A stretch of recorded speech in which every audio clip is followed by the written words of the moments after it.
looking at that box score, I'm telling you, Straw and Gurriel. So Fisher is the leadoff hitter for Houston. He went 2 for 6. Bregman, is he not awesome? 3 for 6 yesterday. Gurriel 1 for 6. And, I've been to, Tyler White's been my punching boy, for like a week, right? Okay, at least a week, probably all season. Because, I love the picture DK Luce put up of Max Kepler. Thank you for that. That guy with us. Good morning, that guy. Tyler White is now hitting 220, 3 for 6. I'm going to give you a little, I'm always about calling up Kyle Tucker, calling up Alvarado. Give you a little insight. Last night in AAA, Round Rock, that's the Astros AAA affiliate, defeats Las Vegas, that's the Oakland A AAA affiliate. You ready for this? 26-11. I'm not joking. 26-11. Kyle Tucker last night, 4 for 7, hit 2 home runs, his 20th of the year. My main man, Jordan Alvarez, only went 0 for 4, did walk twice.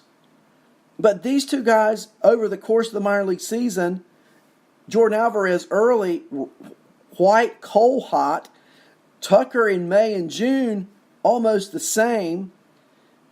Meanwhile, I got to look at Tyler White hitting 220 with no power. Come on. Come on, Houston. Earth to Houston. Let's make some changes there. Let's get those rookies up here. Okay?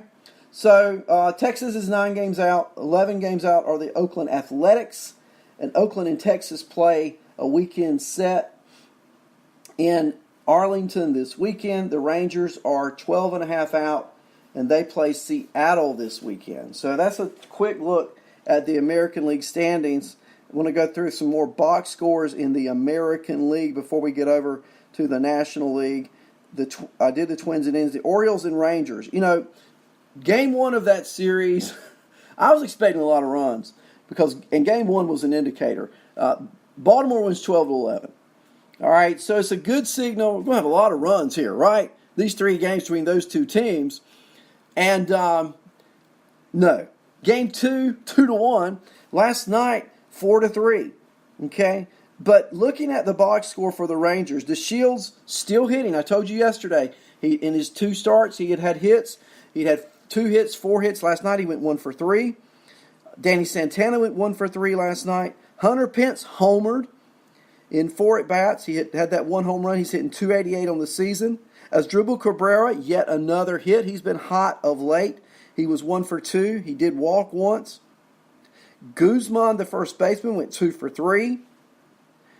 So there's 4, and the Rangers only scored 4 for the Orioles. Trey Mancini, 3 for 4.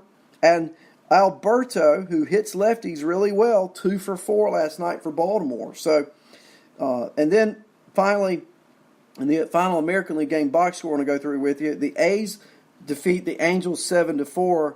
And for the Athletics, Chris Davis with a K went 2 for 5. Piscotty 2 for 4 with his 8th home run in the 7th inning off Beria. Cano went 1 for 1. Laureano started that hit streak back up again. He had his 15-game hit streak stopped on Wednesday. So what's he do last night? He picks it back up. He went 1 for 4 with 2 RBIs. And Jurickson Profar went 1 for 3. Now, Profar is a player I want to pause and speak on a minute for fantasy purposes because I think he's, been dropped in a lot of leagues. And I think it's interesting to note his last 4 games. I'm going to give you this information, okay? So he's had 16 at-bats in his last 4 games, and he's had 7 hits, okay?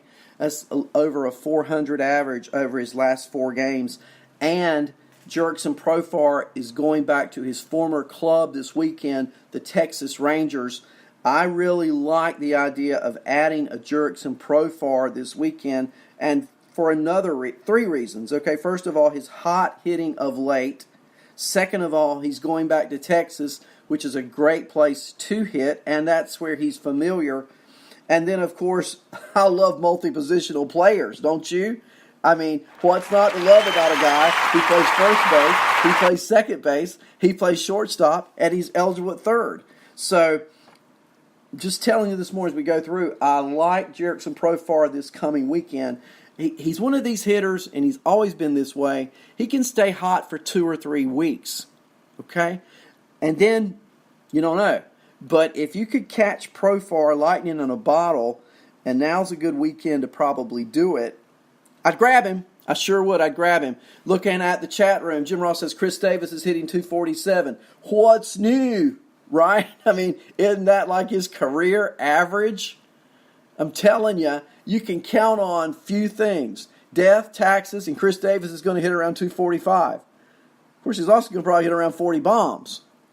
So, just something to think about. All right, let's move on to the National League. Let's take a look at some things going on there that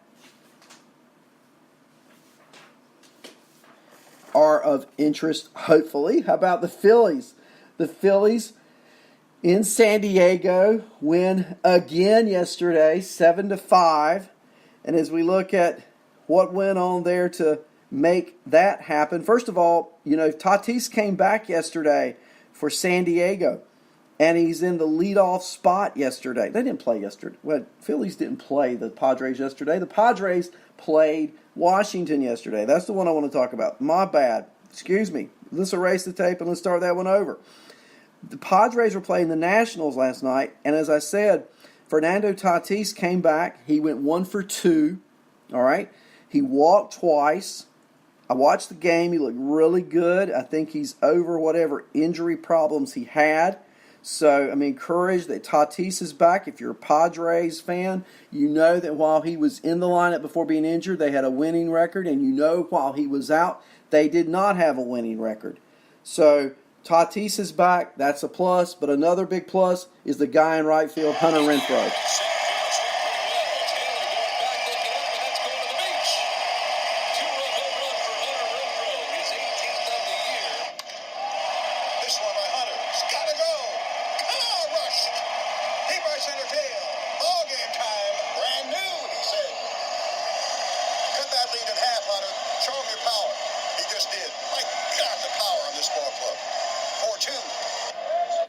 Hunter Renfroe. Let's talk about him for a moment. Pause right here as we're going through these National League games. Hunter Renfroe, the thing about San Diego is you have a lot of mouths to feed in that outfield, right? But a big mouth with a big swing is Hunter Renfroe. I don't know why he's not playing full time. Will Myers, garbage. Okay? If I'm the Padres, I'm going to let Naylor play. I'm going to let Renfroe play, and I'm going to let Franmil Reyes play. Okay? And that's just the way it is. Renfroe made a great play in the outfield last night. Ball hit to his left, tracked it well, dove head first, caught it. He's a pretty decent defender. I think that's underrated. Of course, fantasy, we could care less about defense, right? Here's what we care about with Hunter Renfroe. We care about a 250 average. We care about 18 home runs. Yes, 18 bombs for Hunter Renfroe. And if he would be available in a league, I would grab him and I would hold on to him for dear life. In their division, the Dodgers still lead the West by 10 games. Look at that run differential, 104. Now, what do you make of run differential? I tell you what I make of it. I make of it, the bigger the number, the more the lead, the better the team, right? Nobody else. In fact, the Dodgers have the closest run differential to the Dodgers in the entire National League is the Cubs, and they're only at 55. So the Dodgers have almost doubled the run differential of the Cubs. Well, it shows in the record, doesn't it? They're 43-20. And why do I mention the Dodgers? Okay, they didn't play yesterday, lost to Arizona their last game. They're playing in San Francisco this weekend. Dodger players winning teams. Dodger players winning teams. I like having players on winning teams because winning teams score more runs. And teams that score more runs have better statistics.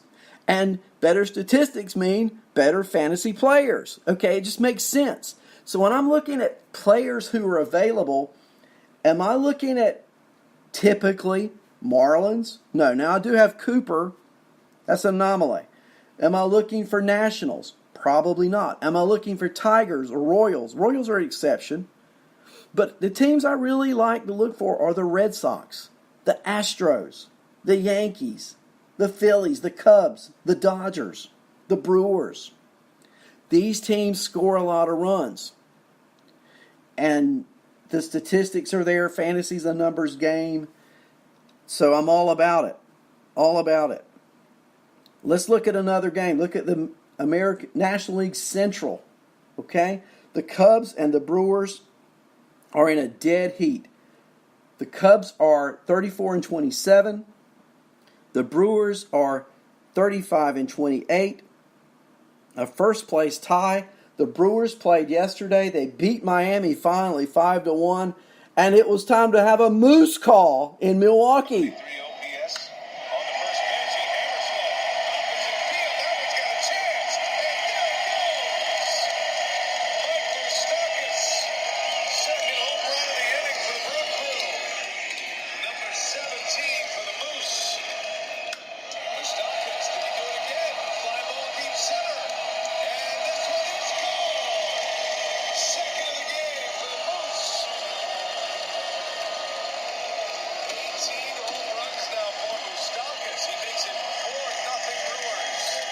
Moustakas, third base, second base eligible, 267, 40 runs scores, 18 bombs, guys.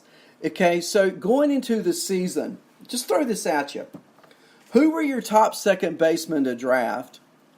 And if I told you on June the 6th, June the 7th, you could have a second baseman who has hit 18 home runs. I don't know how you project it out, but it projects out to around 50 for the season.